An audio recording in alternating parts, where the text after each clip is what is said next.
میرا نام سبینہ کھتری ہے اور آج میں آپ کو ایک ایسی ایکٹیویٹی سکھانے والی ہوں کہ جو آپ نے بہت سنی ہے اور ہم اس کو کہتے ہیں کہانی ٹائم. مگر آج آپ سیکھیں گے کہ گھر میں ہر شخص یہ کہانی سنا سکتا ہے اپنے ہی انداز میں. کہانی ٹائم کا جو طریقہ ہے وہ سب سے پہلے یہ ہے کہ جو بھی سیکشن ہے، چاہے وہ پری اسکول کا سیکشن ہو یا پرائمری کا سیکشن ہو، اس کی جو ایکیڈیمک کوآرڈینیٹر ہوتی ہیں جو اس کو مینیج کر رہی ہوتی ہیں، وہ ان کا کام ہوتا ہے کہ وہ ایک ٹیبل کے اوپر وہ جا کے پورے انسٹیٹیوٹ میں جتنے بھی لوگ کام کر رہے ہیں، چاہے وہ گیٹ پہ چوکیدار ہو، چاہے جو گاڑی چلا رہا ہو، چاہے ہماری آیا ہوں اور چاہے ہمارا CEO ہو، وہ سب ایک وقت مہینے میں اپنا نام درج کرتے ہیں اس ٹیبل پہ کہانی سنانے کے لیے. تو اکثر ایسا ہوتا ہے کہ اسکولس کے اندر جو اکاؤنٹس دیکھ رہے ہوتے ہیں یا جو HR دیکھ رہے ہوتے ہیں وہ کہتے ہیں بھئی کہانی سنانا ہم نے تو یاد ہی نہیں، ہم نے کب سنائی تھی وہ کہانی. لیکن وہ ہماری اسکول کے اندر اصول ہے کہ ہر شخص مہینے میں ایک بار کہانی سنائے گا چھوٹے بچوں کو. تو وہ سائن دے دیتے ہیں ایکیڈیمک کوآرڈینیٹر کو کہ ہم کہانی سنانے آئیں گے. اب ان کو اجازت ہوتی ہے کہ وہ چاہے کہانی کتاب سے پڑھ کے سنائیں، چاہے وہ کوئی ایسی کہانی سنائیں جو انہوں نے بچپن میں سنی تھی وہ سنا دیں، وہ بھی حرج نہیں. اور سب سے زیادہ بچے انجوائے کرتے ہیں اس شخص کو جو کتاب کے بغیر سنا رہا ہوتا ہے. یہ ہم نے اپنے تجربے سے سیکھا کہ جن کو ہم فیبلز کہتے ہیں، جو لوگوں نے اپنے باپ داداؤں سے کہانیاں سنی تھیں، وہ جب بچے جو کوئی بڑا ایڈلٹ آ کے بچوں کو وہ کہانی سناتا ہے ایکشنز کے ساتھ، ہنس کر، گانے گا کر، تو وہ بچے سب سے زیادہ انجوائے کرتے ہیں.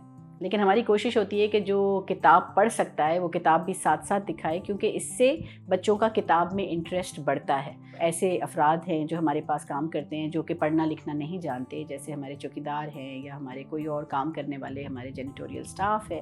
وہ جب آ کے کہانی سناتا ہے تو وہ فیبلز سناتے ہیں اور وہ اتنی خوبصورت کہانیاں ہوتی ہیں اور بچے ان کو دوبارہ بلاتے ہیں کہ ہمیں اس کو بلا کے لائیں جس نے ہمیں فیبل سنائی تھی. تو اس میں ہوتا یہ ہے، فائدہ یہ ہوتا ہے کہ ایک اسکول کے یا ایک انسٹیٹیوٹ کا ہر فرد اس بچے کو پروان چڑھانے میں حصہ لیتا ہے. اور یہی چیز جب گھر میں کی جاتی ہے تو دادی کا کہانی سنانے کا طریقہ الگ ہوتا ہے، باپ کے کہانی سنانے کا طریقہ الگ ہوتا ہے، اور اگر کوئی بھائی بہن بڑا ہے تو شاید وہ کتاب کھول کے کہانی سنائے گا.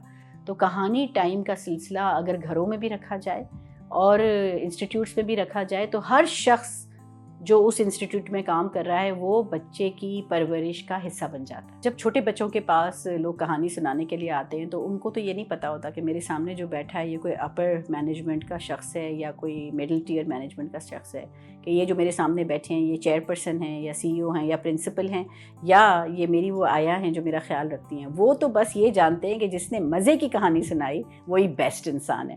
تو وہ اتنی محبت کرنے لگتے ہیں اور اکثر ہم نے تو دیکھا ہے کہ کامیاب کہانی ہمیشہ اسی کی ہوتی ہے جو بچپن سے اپنی دادی سے کہانی سن کے آیا ہوتا ہے. تو یہ بڑا مزے کا ایک ہمارا سیشن ہوتا ہے اور ہر شخص اب بڑی خوشی سے اس میں حصہ لیتا ہے. ہم نے یہ نوٹس کیا ہے کہ جب کہانی ٹائم کا سلسلہ ہم مختلف قسم کے ایج گروپس کے ساتھ کر رہے ہوتے ہیں یا مختلف قسم کے ٹیئر پہ کام کرنے والے لوگوں کے ساتھ کر رہے ہوتے ہیں تو ان کا کہانی سنانے کا انداز الگ الگ ہوتا ہے. اب ہم نے نوٹس کیا کہ کچھ لوگ کہانی سنانے کے لیے اپنے ساتھ کتاب تو نہیں لاتے لیکن پراپس لے کر آتے ہیں، کھلونے لے کر آتے ہیں.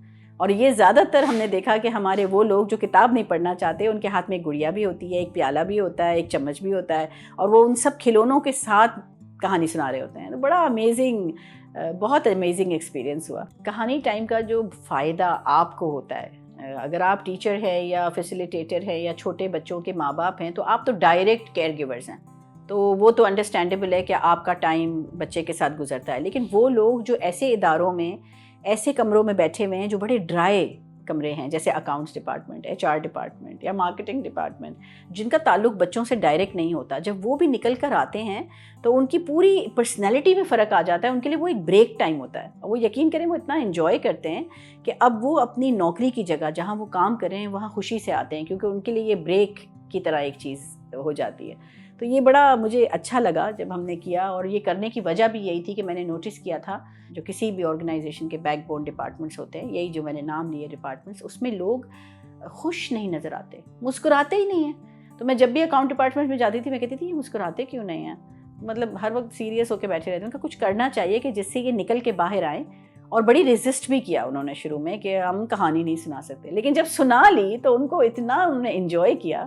کچھ ان میں افراد ایسے بھی تھے کہ جو شادی شدہ نہیں تھے، جب ان کی شادی ہوئی اور ان کی اولاد پیدا ہوئی تو وہ یاد کر رہے تھے کہ جو ہم نے کہانی سنائی تھی وہ آج ہمیں کام آ رہی ہے. کہانیاں تو ایک ایسی پیڈاگوجی ہے کہ اس کے تو فائدوں سے کوئی انکار کر ہی نہیں سکتا. میں نے زندگی کا ایک تھوڑا چھوٹا حصہ ایک کہانی ڈیلی سننے پہ گزارا. وہ بہت ایک زندگی کا تھوڑا حصہ تھا جس میں میرے والد جو ہیں روزانہ ایک ایکسٹیمپور کہانی سنایا کرتے تھے. وہ تھی شہزادہ جان عالم کی کہانی, اور اس کا ایفیکٹ میری پوری لائف پر ہوا. تو ایک بچہ جب ایک کہانی سنتا ہے تو ہمیں نہیں معلوم ہوتا کہ وہ اس کہانی سے کیا انسپریشن لے رہا ہے, اور سب سے زیادہ بچہ انسپریشن کہانیوں سے ہی لیتا ہے. اس لیے بہت ضروری ہے کہ ایک تو ہم کہانی جب چوز کریں تو اس میں کوئی انسپریشن ہو, لیسن نہیں. ہم ہمیشہ سوچتے ہیں کہ کوئی لیسن والی کہانی سنائی جائے, ہمیں ہر وقت نصیحت ہی بچوں کو کرنی ہوتی ہے. لیسن سے زیادہ انسپریشن ڈھونڈیں کہ جس سے وہ انسپائر ہوں, اور وہ ریئلسٹک انسپریشن ہو, وہ ان ریئلسٹک انسپریشن نہ ہو. ایسا نہ ہو کہ بچہ سپر مین سے انسپائر ہو کے اڑنے کی کوشش کر رہا ہو, وہ ریئلسٹک نہیں ہے. ریئلسٹک انسپریشنز کیا ہوتی ہیں؟ کائنڈنس ہے, ایمپتھی ہے, محبت ہے, نرچرنگ ہے. وہ والی چیزیں اگر کہانی کے اندر موجود ہوتی ہیں, جانوروں سے محبت ہے, ریلیشن شپس ہیں, وہ ایسی کہانیاں چوز کر کے جب سنائی جاتی ہیں تو بچے اس پہ پنپتے ہیں اور ان کی ذات کا حصہ بنتی ہیں وہ ساری کہانیوں کی انسپریشنز.